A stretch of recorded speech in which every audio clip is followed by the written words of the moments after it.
and welcome to our TED Talk on vocal resonance. I'm your host, Luke Echeverria. I'm the one in a turtleneck, Isaiah Zeller. I'm Colin Pillow, and this is My Desk. Today we're going to be giving a short talk on resonance. What is it? How does it work? How can it work for you? The first thing we're going to go to, Colin, what is resonance? Resonance is the quality or intensity of the tones that are heard when you sing or speak. It is caused by the reverberation of sound waves originating at the vocal folds and manipulated by the space that it has traveled through. That's a very succinct definition, Colin. What are some of the factors that affect resonance? Some of the factors that affect resonance can be size, so the more air volume in something, the lower the pitch, like a tuba versus a trumpet, or say the shape of an instrument can affect the timbre. For singers, that means our tongue position, largely. The type of opening can affect the resonance, and that means like a cone or reverse cone shape, and whether there's a lip to the instrument, which is why you see a lot of horns with a lip on the end, as well as the composition, thickness, and surface of the instrument. So a lot of different things affecting resonance here. So size, type of thing. That's why male voices sound different from female voices.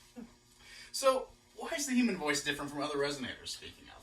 So as humans, our voices are able to manipulate themselves to achieve a certain sound desired in real time.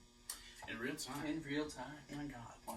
Isaiah, I think we should continue with resonance.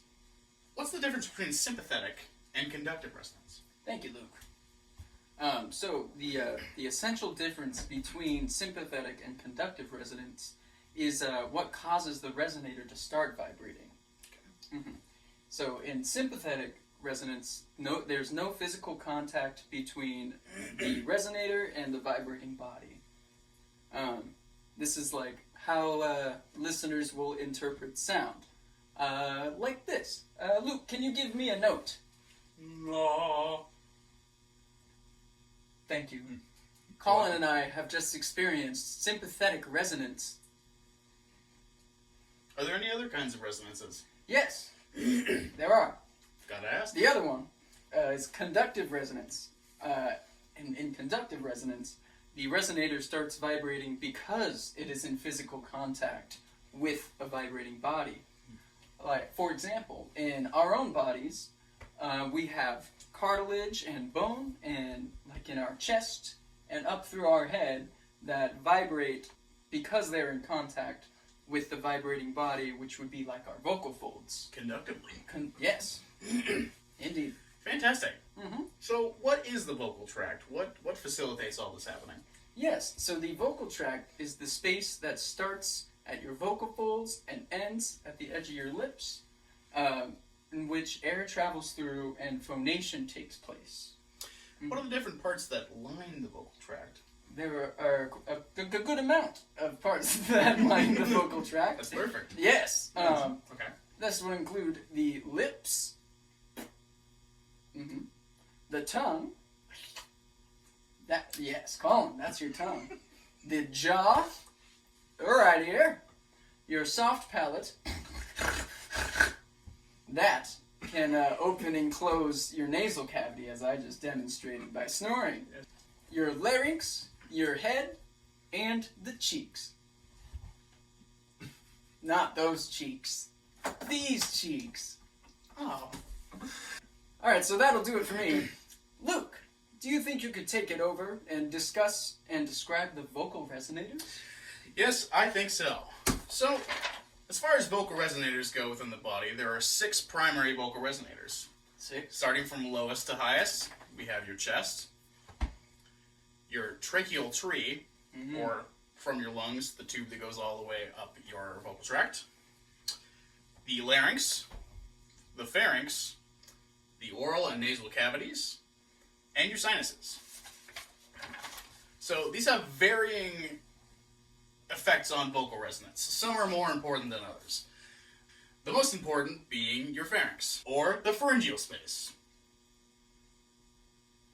The pharyngeal space is your most important resonator because this is where the resonance takes shape and place. It is the largest, most adaptive, and most important one of the vocal resonators, followed shortly by your oral and nasal cavities. Your oral cavity, obviously, is where you shape your vowels, where most of the singing takes place. Where your nasal cavity is where a lot of your nasal consonants are formed, like and mm. Some of the less important, but still semi-important members are your tracheal tree and your chest. These are less important because they sit below the vocal tract and cannot manipulate them directly. Your sinuses are also considered a vocal resonator, but have negligible effect on the vocal process. Even though they're of less importance, your chest and tracheal tree and in your head actually have, some conductive resonance going on that can actually help singers feel their range. Yes, so this is where we delineate the differences between chest and head voice. The sympathetic resonance that happens in your chest happens at lower frequencies. This is why you can feel the vibrations in your chest, as opposed to where it travels up into your head voice. You mean the conductive resonance in your chest, right? I do. Ah, okay. So, what should the vocal tract resonator parts do or do not do to achieve that resonance? So, as singers, we all know that we have to be in a relaxed, upright position, Not like this. or this, or that, Or even this. or perhaps this. What do you think? Maybe not this either. The mouth should be open and wide enough to facilitate movement for the tongue. Like this? Yes. Really? That wide? The chest should be the mouth should be open and relaxed to allow movement for the tongue. The chest should be lifted to allow for deep abdominal breaths. This will allow space for the diaphragm to both move and relax, and provides a basis for all of our resonance and vibration. We should also be aligned in such a way that it allows air to move freely through our vocal systems easily and efficiently. That was very free. I agree. So now, moving on to the more complicated portion of our TED Talk, all three of us are going to give our input on the following. So, gentlemen, what is a formant? Formants are quite complicated, but they could essentially be broken down into a few different parts that kind of make up the formant.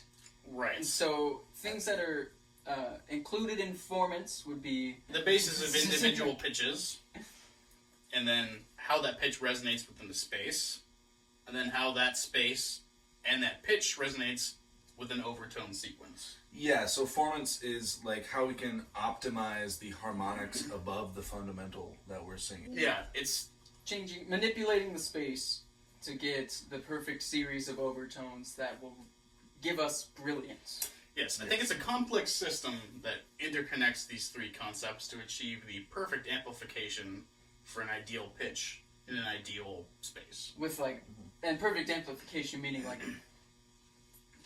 well heard and has a good ring. Yes. Speaking of ring, our singers actually have their own formant, the singer's formant. So this is identified as a brilliance or ring, and a specific ideal resonating frequency for the vocal tract that allows pitches to phonate in such a way that they access the most effective series of overtones for a given pitch and produce a natural amplification. Excuse me. Precisely. Yes. Like an opera singer. An opera singer can Yeah. be heard over an orchestra because of this natural amplification that the singer's formant gives them. Yeah, they don't just sing loud. They have to find their own formant and use it in combination with their different pitches and vowels to achieve this. So it's different for each voice too. Yeah. Each singer is trying to figure out how their own voice lines up with how to reach this formant for different vowels and pitches. Yes. And so, I mean, in conclusion, formants are complicated, but they can be thought of, as Isaiah had said, in three different ways.